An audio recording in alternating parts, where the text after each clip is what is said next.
Keith Caprio. Good morning, sir. Good morning, sir.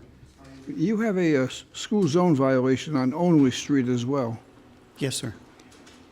Do you have any questions about this? That was during the height of the pandemic. That was in October 27th. Tuesday, October 27th, 2020. Yep, at 3:45 in the afternoon.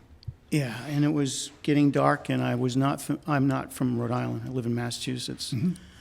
Not that far away, but I'm not familiar with the area, and I just come back from my doctor's, and I was totally lost. I had no idea. I thought the speed limit was 35, and I was doing below 35. I've also been driving for 57 years. I've never had a citation. Mr. Carrero indicates this is his first violation ever. At this age now, he's making a bad turn in life. He is. He's starting to speed around now. How do you feel about this, Inspector Carrigan? But the city would move to dismiss due to the fact that it's his first violation and it's not that fast that he was going. Thank you. There was no school then. Well, he made the recommendation. I have to make the decision. Yes, sir. I'll keep my mouth shut. No, you don't have to keep your mouth shut. What do you do? I teach part-time now at Bridgewater State University. What do you teach? Anything they let me. Usually it's in English, humanities, behavioral sciences. What percentage of the class do you flunk? I fail those who don't show up. Okay, that's good. That's a good answer. That's a good answer. If you're trying and you're there every day, I'll give you the benefit of the doubt. You do? Yeah, okay. Students today have it pretty tough. It's not like when we were in school.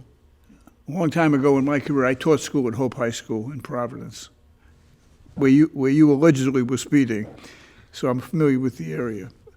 But I had the same attitude that if kids really tried, I taught American history and I taught government, and they were mandatory courses, and if they flunked, they had to stay back.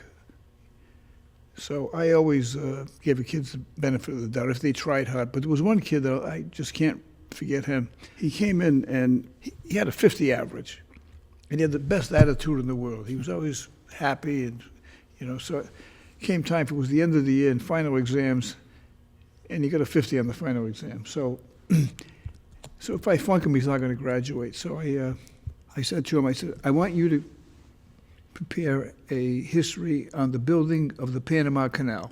I said, I don't care if you go to the library and copy it verbatim out of the Encyclopedia Britannica. That was before cell phones, obviously.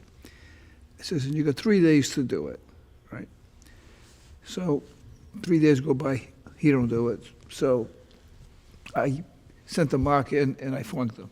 And just so happens that that same day, I was at the Biltmore Hotel in Providence at a banquet, and I was one of the speakers.